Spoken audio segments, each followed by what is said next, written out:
Hoje nós vamos falar sobre o batismo do Espírito Santo. Já ouviram falar sobre isso? É um dos assuntos mais badalados entre os evangélicos e hoje até com os católicos, né? E o batismo do Espírito Santo. Existe muita curiosidade, existe também muita confusão sobre esse assunto e nós vamos falar um pouquinho.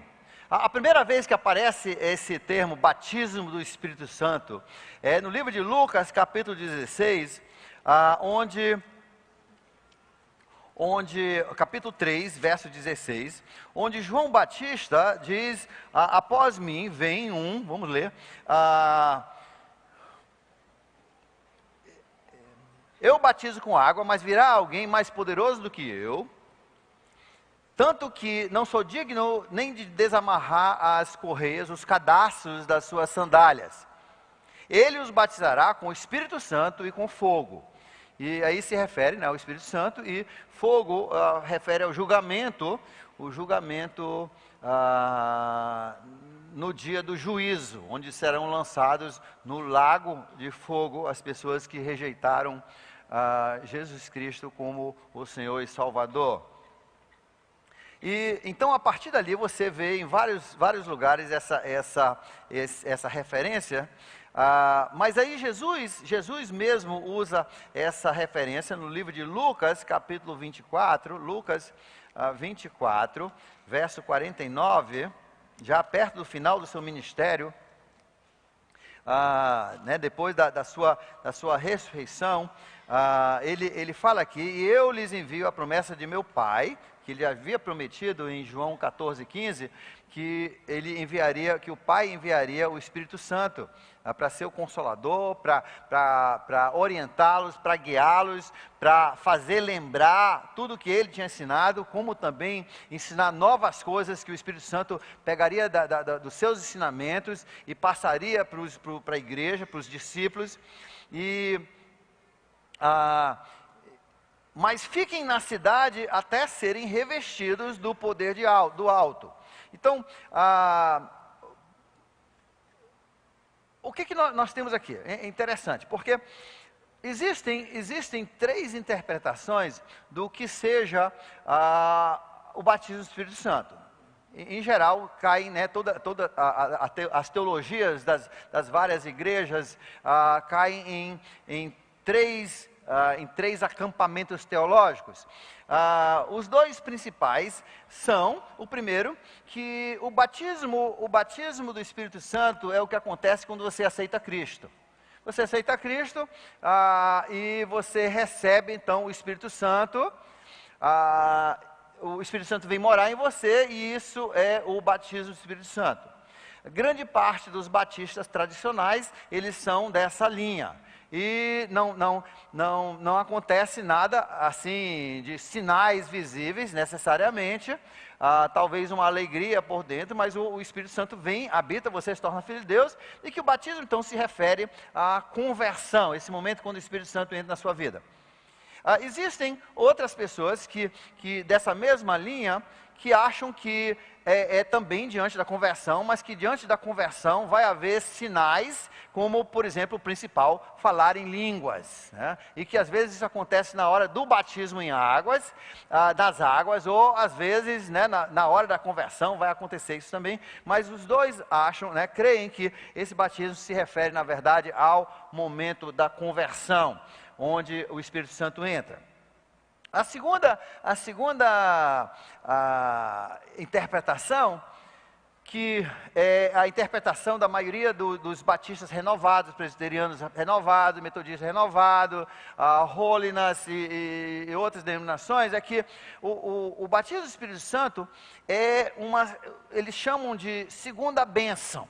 Segunda bênção, que você já aceitou Cristo, você vai ali na sua vida, sabe, na maré mansa, no fogo brando, aí de repente você está num culto um dia, ou alguém fala alguma coisa, geralmente é num culto ou numa meditação, e sobrevém uma emoção tão grande, é tipo um zap do céu que pega o seu coração, e você se desmancha às vezes em lágrimas, às vezes em línguas estranhas, mas alguma coisa te pega e te emociona de uma forma que a partir dali você agora toca uma nova vida, você passa a servir a Deus, evangeliza todo mundo, você passa a ser uma testemunha forte de Deus em sua vida. Isso aí é a interpretação mais ampla. Tem mais pessoas dessa linha aí, e um de novo diz assim, e nessa hora vai ter as línguas, né? Se você for da linha pentecostal, vai ter as línguas, e você vai falar em língua dos anjos, que ninguém sabe o que significam. Hoje já tem muitos estudos sobre isso, inclusive estudos científicos feitos com toda a parafernália para medir, né, diferentes pontos cerebrais, aí não acontece as coisas, é um negócio muito interessante, mas nós não vamos entrar nisso hoje. Mas de qualquer forma, se acredita que é um segundo momento, não é a hora da conversão, mas é um momento onde a partir dali, então você vai servir a Deus com toda a garra, com toda a força, porque você recebeu esse batismo no Espírito, que é um up, é uma bombada, como se fosse na sua vida espiritual. Inclusive, por exemplo, a igreja Holiness, ela acredita que a partir desse momento especial na sua vida, você deixa de pecar, você não peca mais.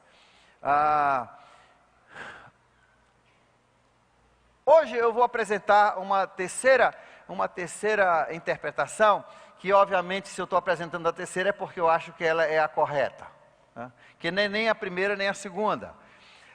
E nós queremos olhar isso hoje porque na Bíblia, a gente tem que ter muito cuidado ao estudar a Bíblia, que a gente não tire as coisas fora de contexto. A gente não pode ser que nem o bêbado que disse que a culpa dele ser bêbado é a Bíblia. Mas como assim? Porque ele leu um versículo e diz assim, não tome mais água, tome vinho. Ele parou por aí, né? Sim, mas ele não leu a parte que Paulo falou isso para o Timóteo quando ele estava cheio de ameba, né? Ele esqueceu de falar que Timóteo estava doente. E o Timóteo, ele era igual a alguns jovens, né, que diante de uma limpeza corporal deixaram de tomar refrigerante. Tem um monte de jovem que não toma refrigerante. Eu não entendo essa religião. Não tomam refrigerante, né? Tomam só água. Aí um dia, um desses jovens, né, que era da Nova, chamado Timóteo, pregava e só tomava água. E eu acho que só comia verdura também. Ou então era da igreja lá do Rick Warren, né, aquela dieta miserável do Daniel. Aquilo era para Daniel, né, não era para a gente aqui. Deus liberou, ele disse, coma carne agora, né, não foi? Ele não ficou só na verdura antes de Noé, antes do dilúvio. Depois disso ele liberou carne. Por quê? Porque ele entendeu que a gente ia faltar proteína. Sem carne, você pode ver o vegetariano, tem algum vegetariano todo, entendeu? O vento bate, ele cai, né? E assim, a mulher ainda tem a vantagem que ela pode comer soja. Soja tem uma proteína muito boa, mas o homem, se comer soja, né? Aqui um pouco, entendeu? Que é puro estrogênio, né? Isso é hormônio de mulher. De qualquer forma.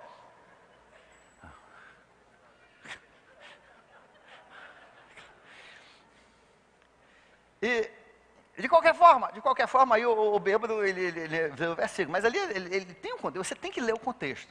A Bíblia foi feita para estudar o todo, né? Inclusive junto com o Novo Testamento. O Velho Testamento tem exemplos e escrituras e princípios. E por isso hoje nós vamos fazer um estudo mais amplo disso aqui, para que você entenda realmente, e nós não vamos encerrar hoje, eu já sei, porque nós queremos falar durante esse estudo sobre o batismo do Espírito Santo, o enchimento do Espírito Santo. O que você vai ver muitas vezes nessa escritura, estavam cheios do Espírito Santo. E Paulo, cheio do Espírito Santo, evangelizou como é o nome? Como é o nome do cara que era vidente, que era feiticeiro?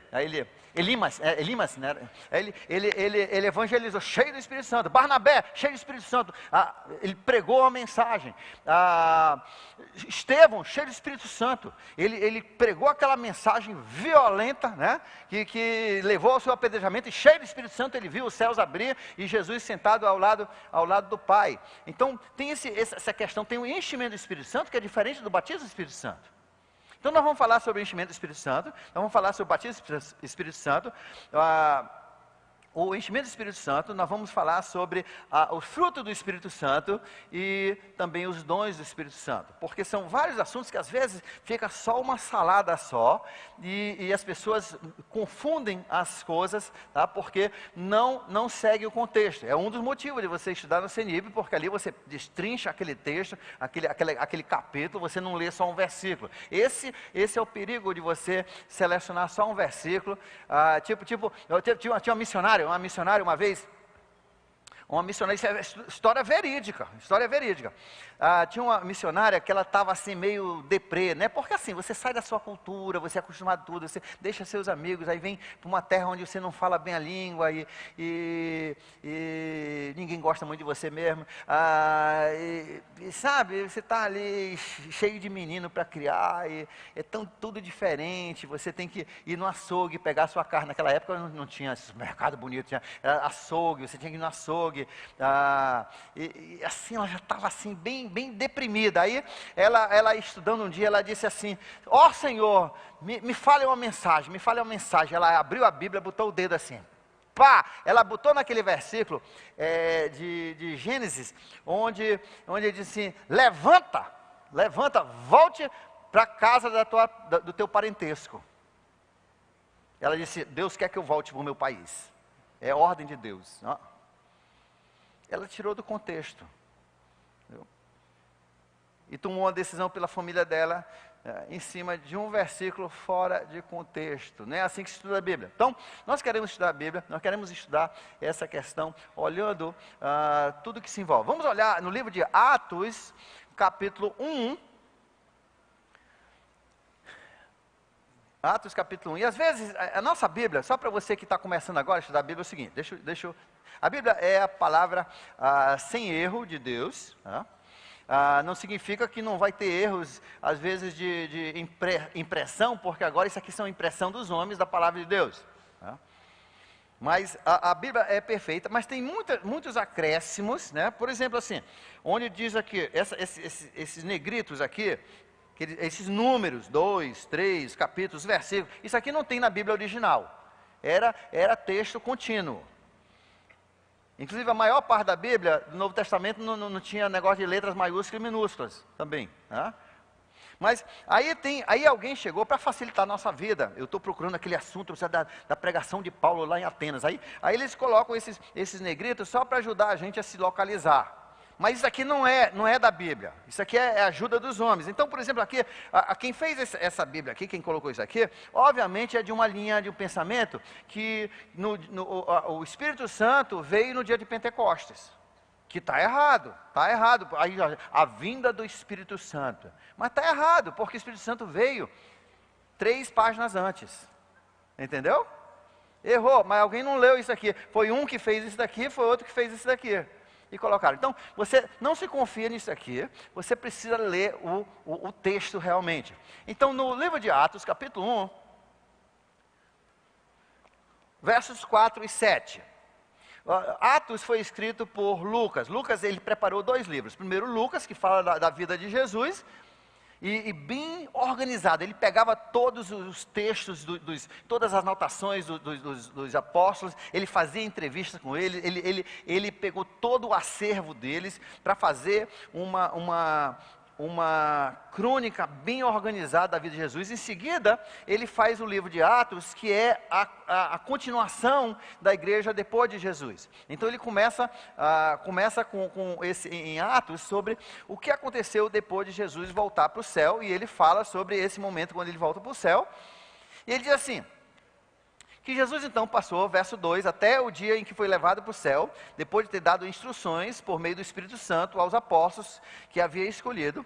Depois do seu sofrimento, Jesus apresentou-se com muitas provas indiscutíveis que ele estava vivo, apareceu-lhes por um período de 40 dias, falando-lhes acerca do reino de Deus.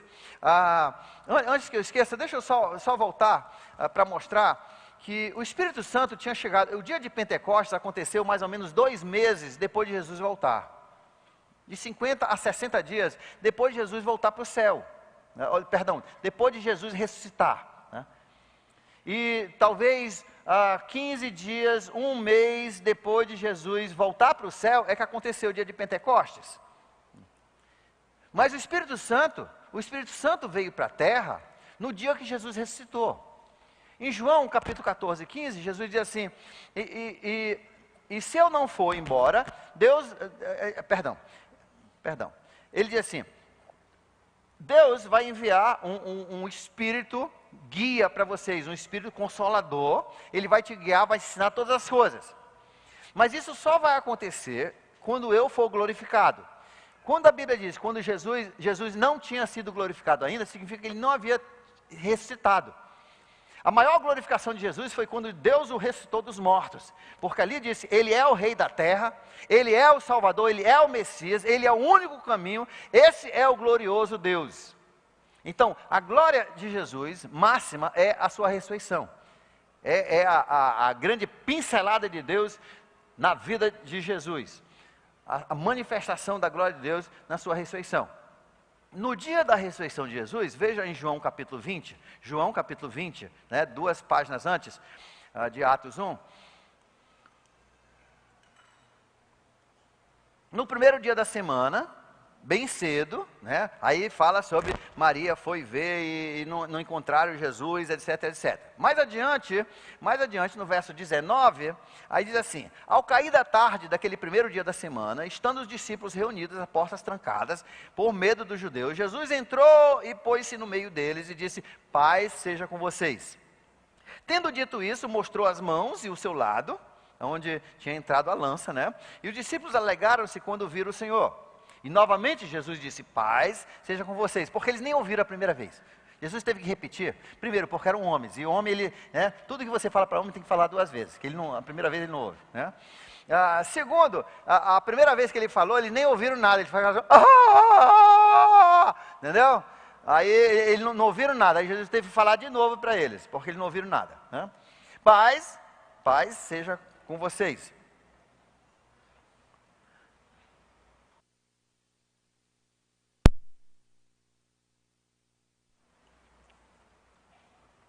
Assim como o Pai me enviou, eu vos envio. E com isso, soprou sobre eles e disse, recebam o Espírito Santo. Que dia foi que chegou o Espírito Santo? No dia da ressurreição. No dia da ressurreição, Deus deu o Espírito Santo para os discípulos de Jesus, pelo menos para os 12. E veja só, acompanhe comigo como é importante você conhecer a Bíblia toda. No livro de Gênesis, Deus criou o ser humano, ele, né, do qual nós fazemos parte, ele criou a raça humana. Ele criou o homem diferente dos animais. Os animais, ele disse, haja elefante. Se bem que ele não falou elefante, haja um bicho grande com tromba, né? Com a tromba e aí Adão foi quem falou, elefante, entendeu? Ele que botou o nome. Haja felinos, e houve felinos, haja peixes, né? E pássaros. Qual foi o dia dos pássaros e peixes? Só, avaliando. Os peixes e os pássaros foram criados que dia? Que dia Deus, que dia? Jesus criou os peixes e os pássaros? As crianças sabem, qual foi o dia? Estão dormindo.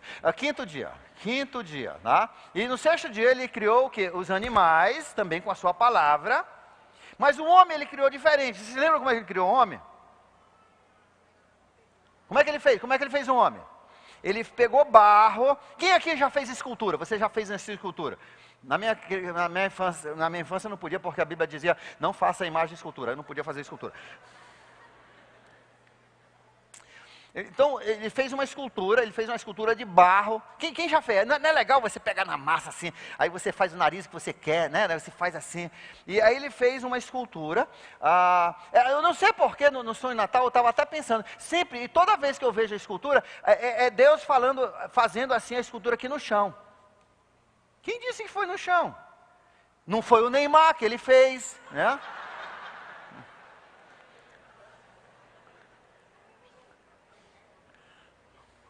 Eu acho que ele fez em pé. E aí o que ele fez? O que ele fez? Depois que fez o boneco de barro. Soprou aonde? No nariz dele. O sopro significa espírito. A palavra espírito é a mesma palavra sopro. O sopro de Deus significa espírito. E a Bíblia diz no livro de Salmo, Deus sopra e os animais reproduzem. Deus soprou no nariz de Adão e do ser humano e ele virou gente. Ficou vivo, começou a falar, começou a se movimentar, todas as suas células começaram a se mexer. O Espírito de Deus fez aquele barro virar gente. Agora, como é que ele fez a mulher? Como é que ele fez a mulher? Na Bíblia tem uma interpretação, tem uma tradução que diz assim, costela, mas na verdade a palavra assim, uma matéria na área das costelas. Não pode ter sido, eu acho que foi assim, agarrou com pele, com tudo, assim, a parte aqui, né? Alguma massa aqui, algum músculo, alguma coisa, ele pegou talvez um pedaço de costela junto com o resto,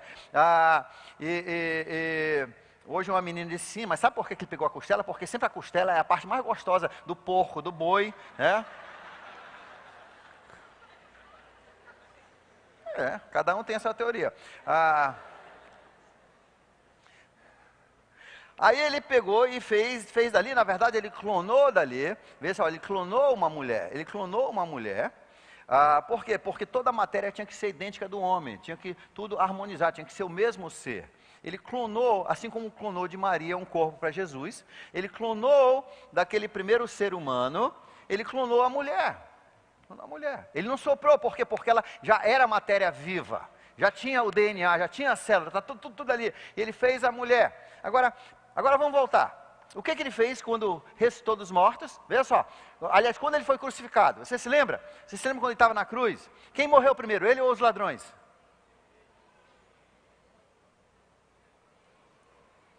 Cara, você assiste todo ano o Sonho de Natal. A gente tem que dar mais ênfase, a gente tem que colocar primeiro. Segundo, né? Jesus morreu primeiro. E por isso quando vieram quebrar as pernas dos dois malfeitores ao seu lado, não precisaram quebrar de Jesus porque ele já estava morto. Quebravam as pernas para morrer mais rápido, porque era justamente com a perna que a pessoa que estava sendo crucificada conseguia se erguer e não sufocava e não morria com a falta de ar. Ele conseguia ainda manter um pouquinho de ar no pulmão. E por isso quando quebrava a perna, arriava tudo e a pessoa morria muito rapidamente sufocado. Mas Jesus não precisou, porque ele já estava morto. Aí um dos soldados fez o quê? Pegou a lança e furou aonde? No mesmo lugar da onde Deus tirou a massa para fazer a mulher. Vocês estão vendo a cena? Gênesis e João, onde fala sobre isso, na verdade são paralelos. Deus agora está criando a sua esposa. Em Gênesis ele estava criando a esposa de Adão, agora ele estava criando a sua esposa. E do seu sangue, do seu espírito, que já estava vivo, que era a vida, ele ia criar agora a sua amada, que somos nós. E ele criou então os seus filhos. 3 dias depois, você se lembra que Deus fez o que com Adão antes de fazer a cirurgia? Fez dormir num profundo sono. Ele fez Jesus dormir num profundo sono de 3 dias. E quando ele ressuscitou ao 3º dia, ele foi lá e agora ele havia criado a nova raça, a nova família. Ele soprou sobre eles e eles receberam a vida, eles se tornaram homens divinos. A raça de Jesus, os primeiros filhos de Deus, com o espírito humano, o corpo humano, mas com o espírito também divino, 100%, igual o corpo e o espírito de Jesus, filhos de Deus. Então, voltando para cá, voltando aqui para o nosso texto. Então o Espírito Santo aconteceu, ele veio e foi soprado sobre eles, e entrou neles lá nessa sala onde eles estavam trancados, com medo, olha só o que diz aqui, onde estavam com medo dos judeus, os prenderem ou os matarem. A partir dali, todos eles tinham o Espírito Santo. Agora, naquela passagem ali, quando eles receberam o Espírito Santo, nenhum deles falou em língua, né? Nenhum deles teve aparentemente reação nenhuma, a não ser assim, muita alegria, muita alegria. Mas foi nesse momento que o Espírito Santo veio. Então, uma coisa nós já podemos fazer no nosso estudo do batismo do Espírito Santo. Não é quando você recebe o Espírito Santo. Não é quando o Espírito Santo veio para a terra. Nós temos que tirar isso aí fora. Isso aí não faz parte do batismo do Espírito Santo. O batismo do Espírito Santo significa outra coisa. Vamos ler agora de volta no livro de Atos. Capítulo 1, ele diz assim, no verso 4... Certa vez, enquanto comia com os seus discípulos, durante aqueles 40 dias que ele passou com eles depois da ressurreição, e assim, ele aparecia e desaparecia, ele não ficou direto com eles não, né? Em certa ocasião, enquanto comia com eles, eu amo esse versículo, né? Sabe por que eu amo esse versículo? Esse comia com eles. Quando eu era criança, eu tinha um medo danado, que quando a gente fosse para o céu, a gente não ia comer, né? Entendeu? Que a gente não ia ter alimento. Eu gosto muito de comer. Você gosta de comer? Deus é maravilhoso, né? Ele deu tantos sabores maravilhosos. Hoje teve um irmão que me trouxe aqui café açaí. É um café que ele está fazendo de açaí, né? Gostoso, eu já estava tomei, gostoso. Eu faço chá açaí. Eu faço chá açaí, eu já faço há muito tempo, né? Sabe o que é chá açaí? Açaí, você pega assim uns 4 caroços de açaí, bota no fundo da xícara, bota no micro-ondas com água, aí deixa assim uns 2 minutos, aí você tira os carocinhos, fica assim um chá róseo bonito e você toma assim aquele leve sabor de açaí, entendeu? Sem você precisar sujar a mão para... Olha só, eu estou pensando em patentear, né? Mas um dos irmãos aqui da igreja tá com essa invenção aí, está com uma fábrica aí, feito do caroço do açaí, olha só. Qualquer forma, não sei por que eu entrei nesse assunto aí. É porque Deus gosta de muitas coisas, muitos sabores maravilhosos, né? E eu gostei desse versículo. E tudo que Deus escreve aqui é para o nosso proveito, porque ia ter gente que dizia, olha, no céu ninguém vai comer, nós não vamos ter corpo, vai ser só corpo espiritual, nós vamos comer só maná, né? Já pensou?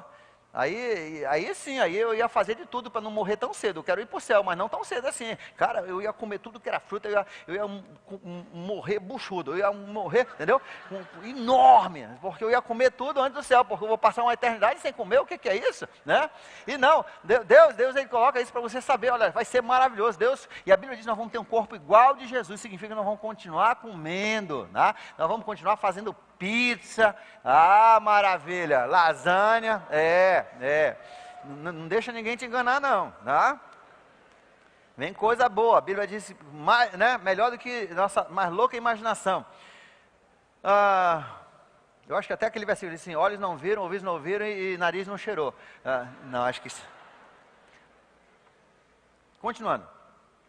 Então um dia, enquanto comia com eles,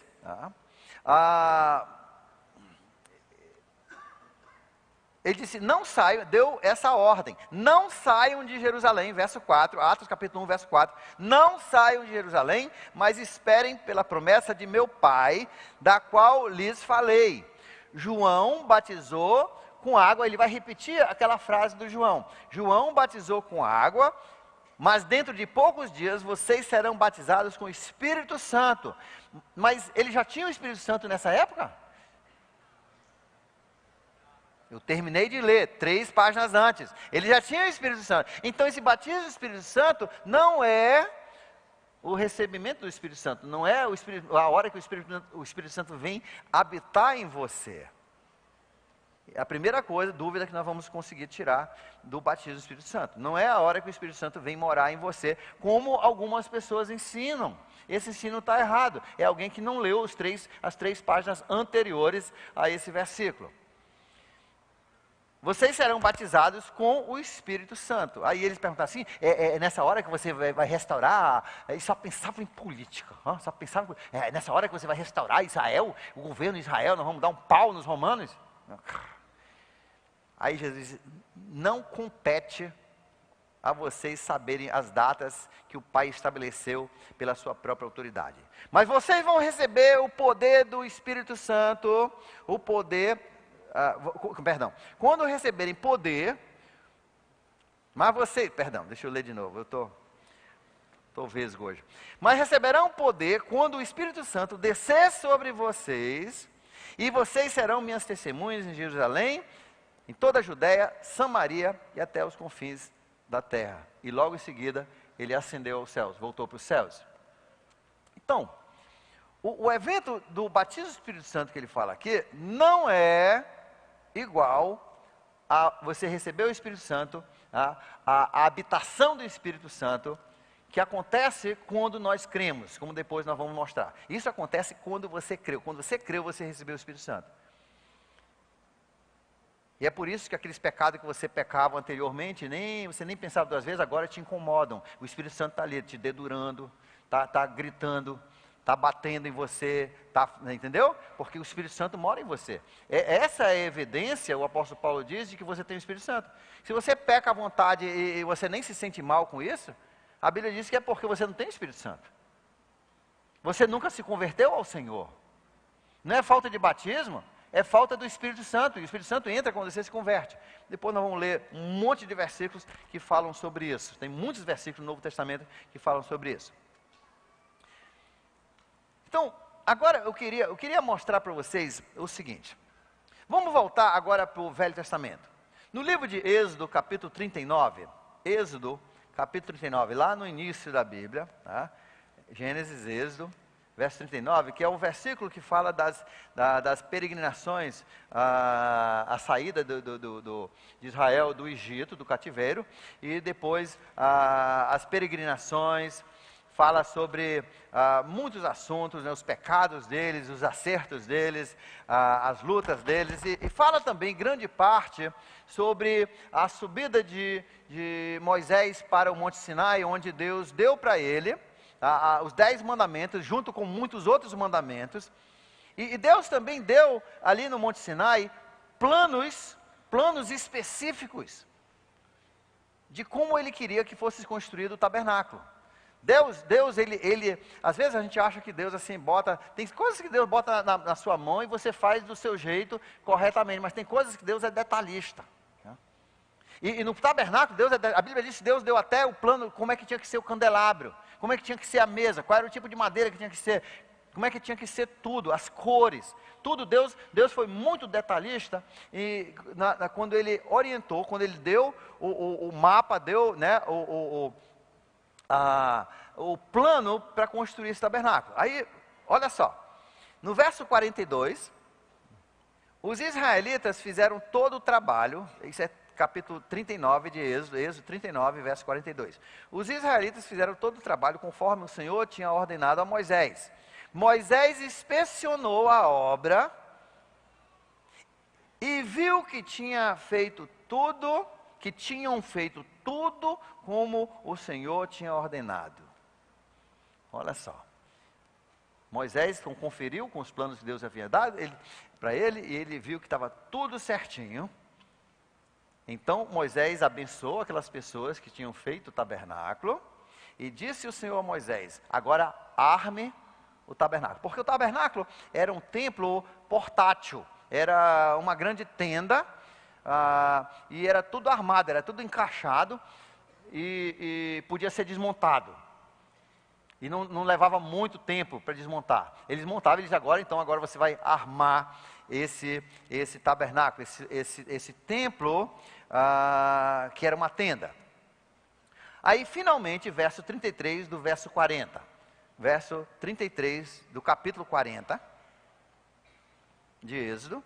Finalmente Moisés armou o pátio, a última parte, ele armou as cortinas que cercavam, tá, o pátio, a área em volta do tabernáculo. Finalmente Moisés armou o pátio ao redor do tabernáculo e colocou a cortina à entrada do pátio, e assim Moisés terminou a obra. Então, verso 34, a nuvem a nuvem cobriu a tenda do encontro e a glória do Senhor encheu o tabernáculo. Moisés não podia entrar na tenda do encontro porque a nuvem estava sobre ela. E a glória do Senhor enchia o tabernáculo. Deus vai falar desse evento mais 2 vezes, e a gente tem que ler nos 3 lugares para ver tudo o que aconteceu. Vamos olhar agora esse mesmo evento no livro de Levítico, capítulo 9. Levítico, capítulo 9, verso 24.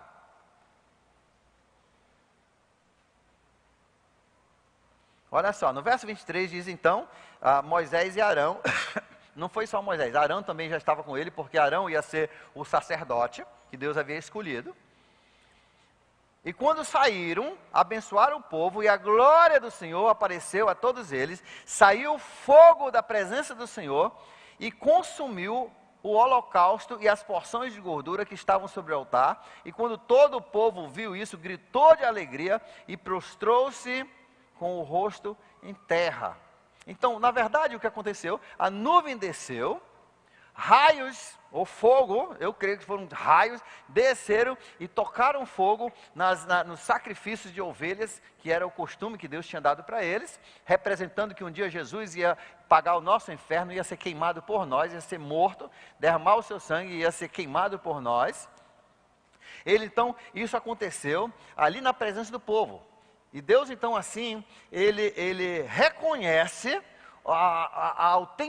ele faz a autenticação, ele diz assim, o meu espírito agora vai habitar aqui. Na verdade, a mensagem de tudo isso é que Deus estava dizendo, a partir de hoje, a minha presença na terra vai ser aqui. Quando você quiser orar, você vira o seu rosto em direção da onde está o tabernáculo, que é o que o judeu fazia. Inclusive o arraial dos judeus, ele era ao redor do tabernáculo. O tabernáculo ficava no centro, para as pessoas poderem orar com facilidade e terem sempre aquela direção. E a Bíblia diz que então, nesse tabernáculo, essa nuvem de vez em quando levantava e ia embora. E à noite essa nuvem tinha fogo dentro. E o pessoal, quando começava a levantar essa nuvem, que era a presença de Deus a partir desse dia, e ele ia embora, o povo tinha que pegar as coisas e correrem.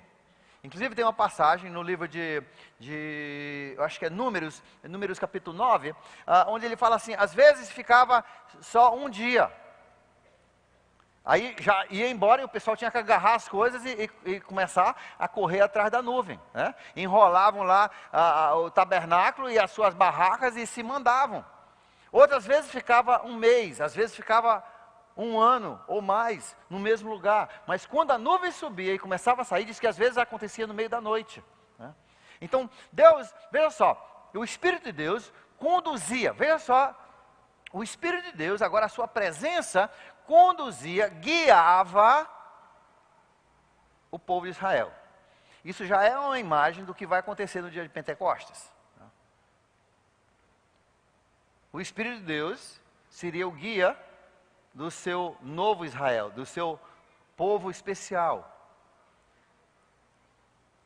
E assim então, você tem esse tabernáculo. Esse tabernáculo ficou velho, porque nos dias de Davi, esse tabernáculo já tinha quase 600 anos. Já estava bem velho, já tinham emendado tantas vezes o couro, e já tinham trocado tantas vezes as cortinas, e com todo aquele, né, aquele calor do deserto, já estava bem velhinho. Mas nós sabemos que ainda existia esse tabernáculo, por quê? Porque Samuel, que foi o profeta que ungiu Davi, Samuel, que ainda viveu nos dias de Davi, foi criado aonde? Nesse tabernáculo. Então aquele altar, inclusive a Bíblia vai dizer mais adiante que nessa época de Samuel só restava dentro daquela arca santa. A arca santa era uma caixa quadrada de 1 metro por 1 metro por 1 metro, que era toda revestida, era de madeira, mas revestida de ouro, e tinha dois anjos com as asas estendidas por cima, e essa tampa era chamado o assento da propiciação, que representava o trono de Deus, e ali era jogado uma vez por ano o sangue de um cordeiro. O sumo sacerdote só entrava naquele último salão, o Santo dos Santos, uma vez por ano, representando que Jesus entraria uma vez para a salvação dos homens. Então tudo tinha uma mensagem. Mas a Bíblia diz que dentro daquela arca, no início tinha 3 coisas. Tinha uma tigela de maná, né? O que mais? Bora, você que é estudioso aí da Bíblia. Tinha o que mais? O cajado de Arão que floresceu, né? Quando estavam discutindo se ele era de Deus ou não era de Deus, se ele era o escolhido de Deus. Aí Deus fez florescer o cajado dele. E mais uma coisa, o que era outra coisa? As pedras, as tábuas dos 10 mandamentos. Então essas coisas. Nessa época de Samuel, só tinha agora a tábua. Só tinha tábua, porque provavelmente as outras coisas foram tiradas na época que essa arca foi para os filisteus. Que é que inclusive as suas fronteiras, até onde é o limite do Iraque hoje, até o Mediterrâneo, ele conseguiu conquistar todas aquelas terras, muito mais inclusive do que Israel tem hoje, tá?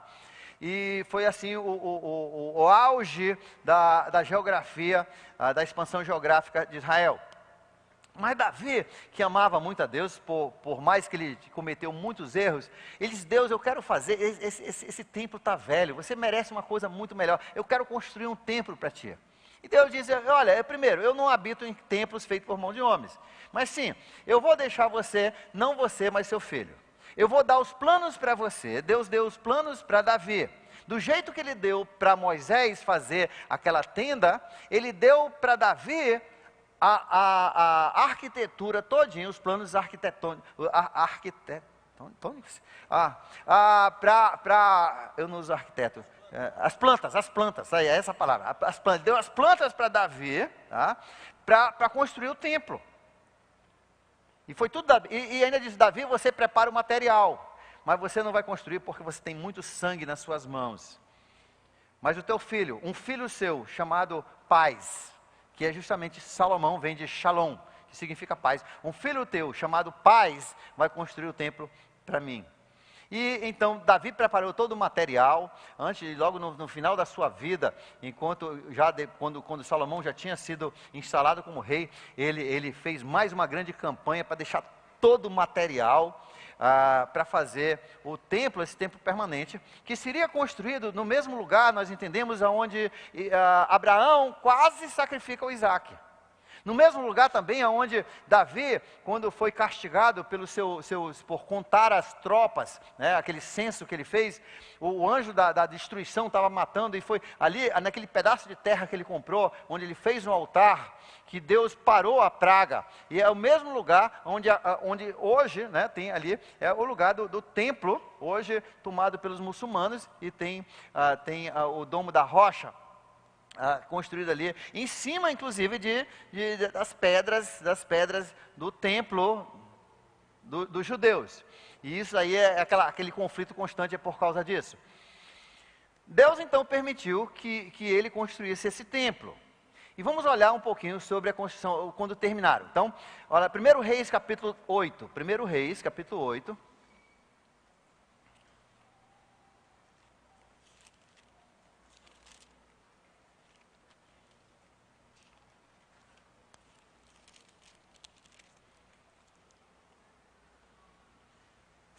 Versos 10 a 12. Olha só.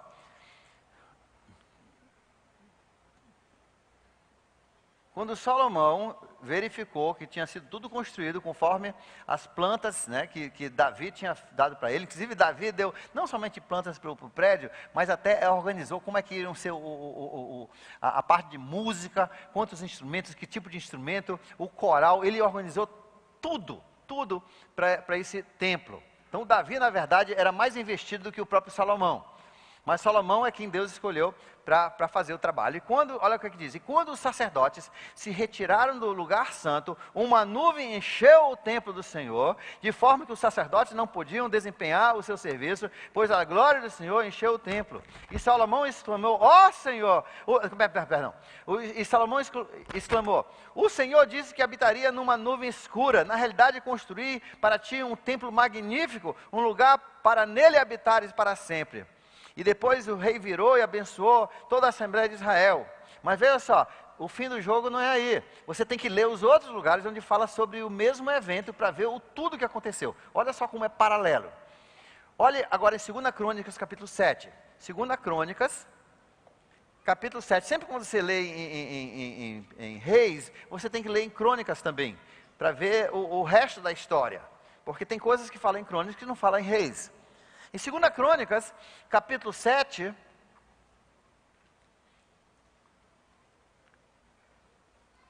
verso 1, diz assim: assim que Salomão acabou de orar, agora só, Salomão fez aquela oração, e a oração dele foi bem mais longa do que só aquelas 2 frases que foram faladas em Reis.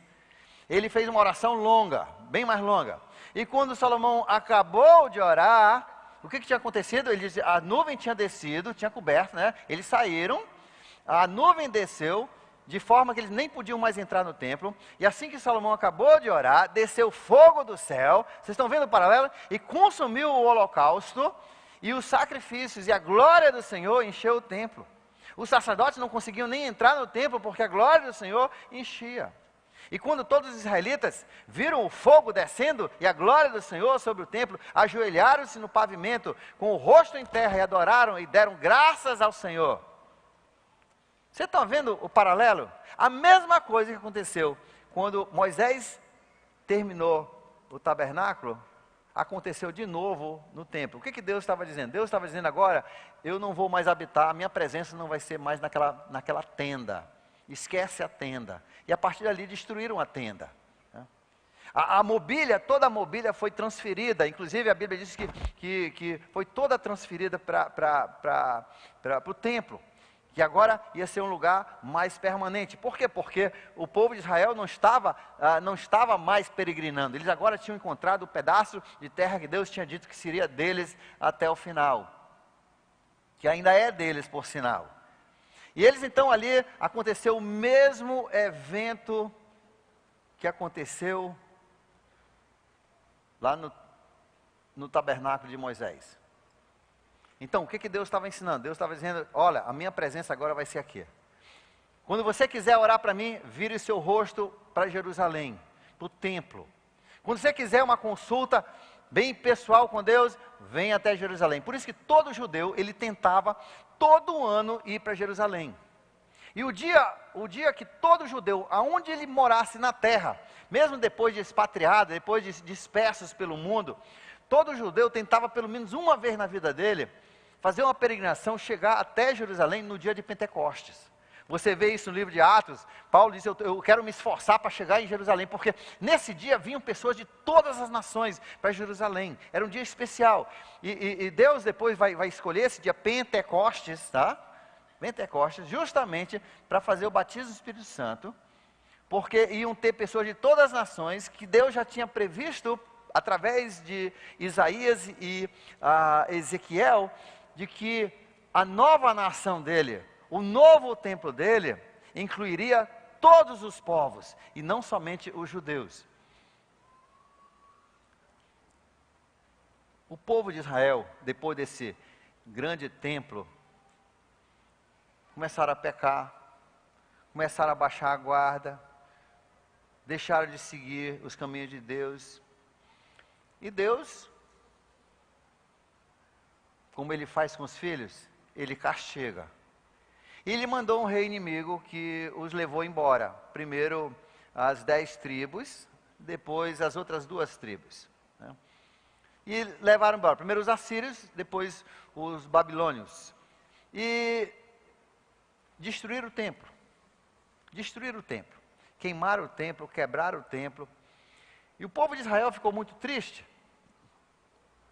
Passaram 70 anos no cativeiro, e os babilônios levaram tudo, levaram as mobílias, levaram as taças, levaram todo aquele ouro.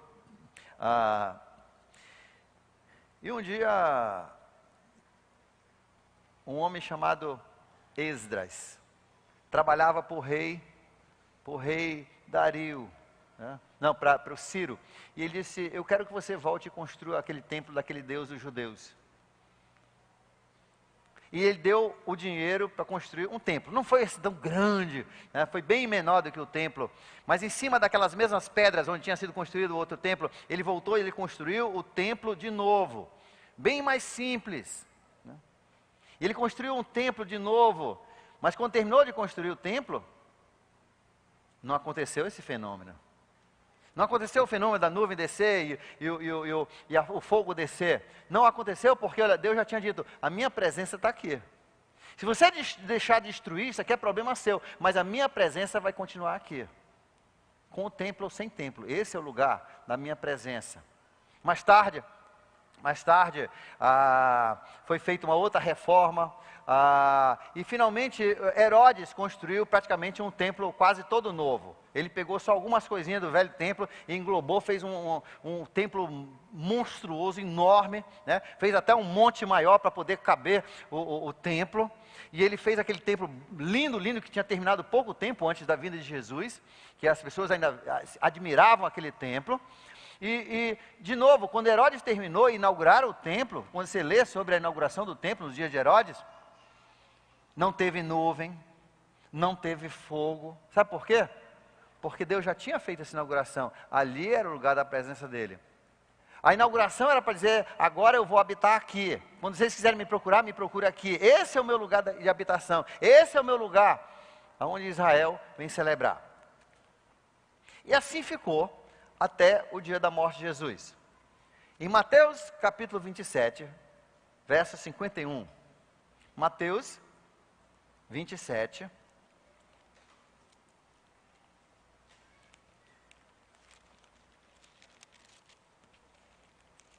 Verso 51. Jesus estava na cruz, sendo crucificado, né? E no verso 50 ele diz, depois de ter bradado novamente em alta voz, Jesus entregou o seu espírito. Jesus morreu. Jesus entregou o seu espírito. E naquele mesmo momento, o véu do santuário rasgou em duas partes, de cima e embaixo. A terra tremeu e as rochas se partiram. Os sepulcros se abriram e os corpos de muitos santos que tinham morrido foram ressuscitados. O que aconteceu? Isso é importante. Naquele dia que Jesus foi crucificado, veja só, ele já tinha prometido que o quê? Que o Espírito Santo ia vir, mas só podia acontecer quando ele fosse ressuscitado. Naquele dia, quando ele morreu na cruz, quando o véu rasgou porque o Espírito, a presença de Deus, que tinha estado lá desde os tempos de Moisés, e depois desde o tempo de Salomão, saiu daquele lugar. E hoje, até hoje, está abandonado. A presença de Deus não está mais naquele lugar. Sabe por quê? Porque Deus havia profetizado que ele tinha um novo templo para construir. E esse novo templo, nós vamos falar sobre isso na nossa próxima aula. Tá? Não esqueça, domingo nós temos um preletor visitante, e que Deus abençoe você ricamente. Nós temos um grande Deus, não esqueça disso. Tá? Não existe problema que ele não resolva, e o bom dele é que ele gosta de comer também, né? Jesus gosta de comer. Então, amanhã no jogo, leve uns petiscos para não dar muito problema no seu estômago, coma bastante. E que Deus abençoe você. Boa noite.